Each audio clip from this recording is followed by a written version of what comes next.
Hello guys, welcome to your Ghostly Screen channel, and today you're going to watch the breakdown of the horror movie The Drowned, released in 2025, written and directed by Samuel Clems. The movie is a bit psychological and ends without giving any answers. It only gives one hint, and we have to figure out the answer ourselves, which I've done in this video. So without any more delay, let's quickly start the breakdown. At the start of the movie, we see Eric, who takes a boat from the mainland and reaches an island. Then he drives a car to a deserted spot where another car was already parked. Eric brought a red bag with him, and he also pulled a gun out of the bag and swapped the license plates on the cars. After that, he wiped all the fingerprints from his car. Then he walked to a house near the beach. Gun in hand, he searched the whole house, but didn't find anyone. We only learn that he's looking for a woman named Denise. Suddenly, he hears a voice like someone called his name. He quickly runs outside, but no one's there.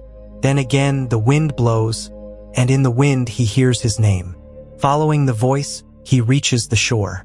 There he finds a metal tube lying there, and next to it a lot of blood flowing into the water.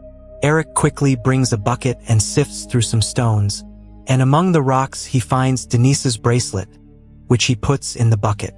Then he fills the bucket with stones and throws it into the water, because someone is calling his name again, and this time it's a male voice. Matt. Matt asks Eric about his mom, who is Denise. Eric says mom isn't here. They keep saying mom, so you might think they're brothers. But they're not brothers, they're lovers. They're both saying mom in a different sense. And Eric's sense is even more twisted because he's involved with Matt and also with Matt's mom. Obviously, Matt doesn't know this, but Denise knows about their relationship, and she's not happy about it. That's why Eric brought a gun, so he could take care of Denise before Matt arrived. But he didn't find Denise. There's a lot of confusion right now, but the whole thing gets cleared up when they both reach the house and meet their other partner, Paul. Let me explain the whole matter here. Denise, Matt, Eric, and Paul together stole a priceless painting that's inside this metal tube. After the theft, the four split up. They were all supposed to meet at this house. Denise had the painting, so she must have arrived first. But now no one knows where she is. After her came Eric, who arrived with the intention to kill Denise and get rid of her, so his cut would be bigger and the obstacle to being with Matt would be gone. The car Eric parked next to, that's the one Denise came in. After Eric, Matt arrived, and Matt says he saw only one car. He didn't notice Denise's car, even though Eric had already swapped its plates. Finally, Paul arrives too, and not finding Denise at the house, his mind is full of questions. Did Denise back out? Did she get scared and go to the police? These are the same questions Eric and Matt are forced to consider, because the plan was for all four to stay in this house tonight. Then in the morning a boat would come.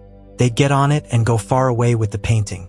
They even have fake passports ready to leave the country. Everything went according to plan, except Denise caused a problem at the end.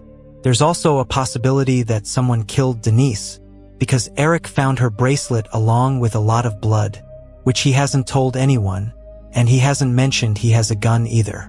If someone killed Denise, that means someone knows about their robbery, and they could be next. But whoever killed Denise clearly isn't interested in the painting, because they left it by the shore just like that. There's a small suspicion on Paul and Matt as well.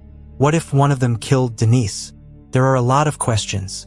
It'll take time to untangle this knot. For now, Matt is scared something might have happened to his mom, and Paul hopes Denise went to get supplies and will be back before the boat arrives in the morning. Both of them don't know that Eric found the painting at the shore with lots of blood, and Denise's bracelet was there too. Eric has told them the painting was inside the house. Anyway, he stuffed both of their phones into his red bag and threw the bag into the sea. Yeah, but he didn't throw the gun. Now something else weird happens. A voice floats over the sea with the wind, and as soon as Eric hears it, it's like he falls under a spell. Hearing the same voice, Paul and Matt in the house also fall into the same state. All three are now under someone's control. Walking like zombies, the three of them gather at one spot. Then suddenly, all three snap out of it and they're clueless. Paul and Matt are wondering how they ended up outside. They don't remember it at all. Like a second ago they were inside the house, and with a blink they were outside. No memory of the middle. But Eric does have the memory of the middle, the beach by the shore. The three sit down, eat dinner quietly, and don't talk about it.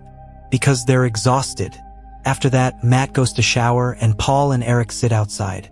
There Paul reveals he knows about Eric and Denise's relationship. Paul had seen them on camera when they were having a little conversation. Since Paul is the tech guy, he was in charge of the cameras.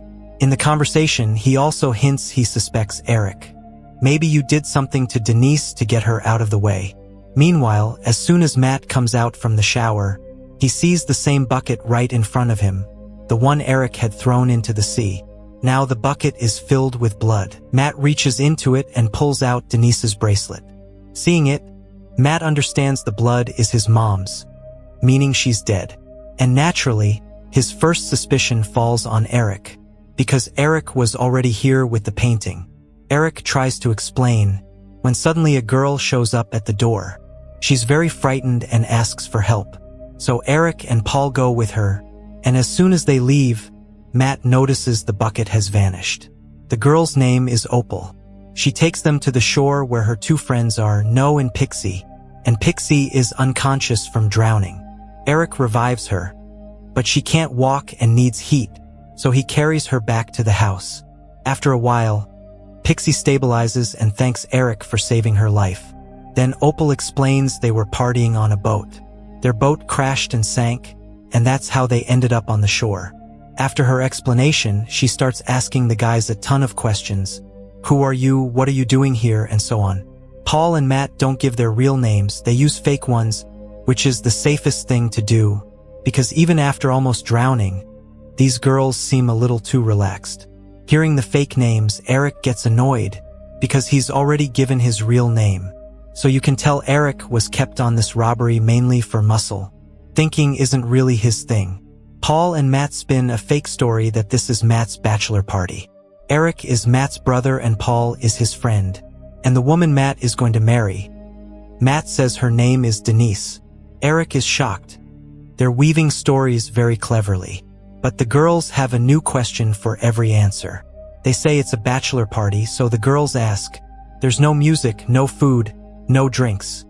What party is this? The guys say, we already partied yesterday. Not a convincing line, but it passes. Now the girls need phones. But Eric has thrown all the phones away. Matt says we don't have phones because it's the first rule of the party. You'll get phones in the village. In the morning, we'll take you there by car. By saying this, Matt traps all three men, because they wanted to shake the girls off. But Matt just dedicated tomorrow to the girls too. If they take the girls to the village in the morning, then who's going on the boat? The three guys huddle up and decide they'll need another excuse in front of the girls. The excuse: we're going on a boys-only trip tomorrow morning, so we'll give you our car. You three can drive to the village. But the girls flip it. We don't know how to drive. Now the guys are disappointed again. But the good news, the girls were joking. They can drive. Told you, they just escaped death and their jokes still aren't stopping. The guys are mysterious, but the girls are even more mysterious. There's tension on the guys' faces, but the girls are experts at this. Maybe they have something to do with Denise disappearing. Are these three guys going to disappear next? Seizing the moment, Paul hides the painting under the bed. Because one more second and the girls would have started questioning that too. But when Paul leaves the room, he finds Eric's red bag right there, the same one he threw into the sea. The phones are inside too. So Paul hides that bag under the bed as well, and just then No comes over. She wants to enter the room, but Paul sweet-talks her and leads her back. Then, at the girl's suggestion, they all start playing a game. The rules are simple. Each person tells 3 things about themselves, 2 truths and 1 lie. The other side has to guess which one is the lie. Points are awarded accordingly. Team girls versus team boys. This game is important because we'll learn a lot about everyone. They'll tell 1 lie but 2 truths too. There's nothing special about the guys, but we learn some very strange things about the girls. Like No is a real princess. An art piece is named after Pixie, and she's skilled in Kung Fu. She proves the Kung Fu part easily by pinning down Eric. Who's the strongest of the 3 guys? So yes, the guys should be worried. Another key thing, the guys are following the rules, but the girls are playing by their rules. Sometimes 2 lies and 1 truth, sometimes all 3 truths. The guys don't catch this, but we do. Finally, Opal says she can read minds, and she gives a live demo by asking Eric, "Why do you have a gun?" Hearing this, Eric freaks out, and right then, the house power goes out. Eric is panicking, so Pixie calms him down by distracting him with a different kind of conversation. Meanwhile, No grabs Paul and Opal grabs Matt. Interestingly, in the flow of conversation, Opal calls Matt by his real name because she can read minds, and Matt doesn't even notice. That means the guys could never win this game. And more importantly, it means every lie the guys told, Opal caught all of it. Even knowing everything about the guys, the girls keep playing with them, making it seem like they are caught in the guy's web, not the other way around. Everyone's chatting away when the same C voice returns, and the 3 guys freeze. When they come to, they find Matt and Opal are missing, and outside the house there are internal organs scattered around. Pixie is sitting nearby, and No is on the beach looking for Opal. Pixie herself doesn't know what happened or when. She only knows that Eric's gun is now with her. So Eric has to talk. Eric says the same thing happened to us in the daytime. A voice came and we all blacked out. Now it happened again, and this blood scattered around. I saw this in the daytime too, at the shore. Hearing this, Pixie calms down a bit. Then Eric seizes the moment and snatches the gun from her, because he suspects the girls. But before he can get anything out of her, the voice comes again, and both of them fall under control and start walking toward the sea. They would have walked right in, but they regain consciousness just in time. And when they do, they see more organs lying on the shore. Paul says whenever we hear that voice, something happens to us, so first we need to block our ears so we can stay conscious. Only then will we figure out what's going on here. But Eric only cares about Matt. He has to find him. They see light inside the house and head back. There, Pixie is pulling the painting out from under the bed. But seeing the gun, she steps back. Still, they can't do anything to her, because the voice comes again. As they freeze, Pixie stabs Eric, and he doesn't even notice. When he comes to, the pain hits hard. Eric's way didn't work, so this time Paul tries his way. He wets toilet paper and plugs his ears so he can't hear the voice. He plugs Eric's ears too, and meanwhile Eric patches himself up. He heads straight outside to look for Matt. At the shore, he hears Matt's voice. In his hurry, he falls, and the paper pops out of his ear. The voice hits, and he freezes again. Paul still has the paper in his ears, but it doesn't save him either. The voice still affects him. Through what's running in his mind, we learn that before coming here, he'd already made arrangements against Eric. He saw on camera that Eric was betraying Matt by sleeping with his mom. So before boarding the boat, Paul emailed Eric's photo to the police so he'd get caught. But there's no need to wait, because when they come to, something drags Eric into the sea. He fires shots, but it's useless. Here, Paul shows some sense and ties himself to a pillar outside the house with a rope. So when he goes under the spell, he won't reach the sea. He keeps the painting with him too. The voice calls to Paul multiple times, but because he's using his brain, he survives. By morning, though, the rope breaks, and finally Paul reaches the shore. Standing on the water, the 3 girls are calling to him. Caught in their illusion, Paul steps into the water, and they take him too. But the movie isn't over yet because Denise is still alive. She's frozen, standing on the shore on the other side of the house, where no one notices her. Flesh is torn from her leg, meaning the girls attacked her too. But they didn't kill her because the first one to arrive will be the last to die. Denise goes inside the house where the painting is hanging on the wall, and finally we see the painting. It says J.W. Waterhouse 1896. Denise stands in front of the painting, and then something comes from the sea and drags her away. And with that, the movie ends. The most important piece in the movie is that painting, which we only see at the very end. All the answers are inside that painting. Let me tell you, it's a real painting, and as written on it, it was made by John William Waterhouse in 1896. The painting is called Hylas and the Nymphs. Pixie did say an art piece was named after her. This is the painting she meant. In ancient Greek folklore, nymphs are female deities related to nature. Those three were water nymphs called naiads. They can be found in any body of water, fountains, wells, ponds, waterfalls, anything. Just like the three lived in the sea. They were controlling everyone with their voices.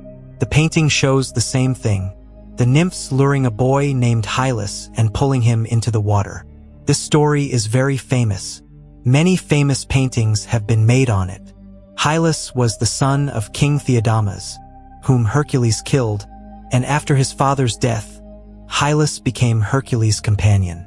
They went on a quest on a ship named Argo, which we also see in the movie Behind Paul.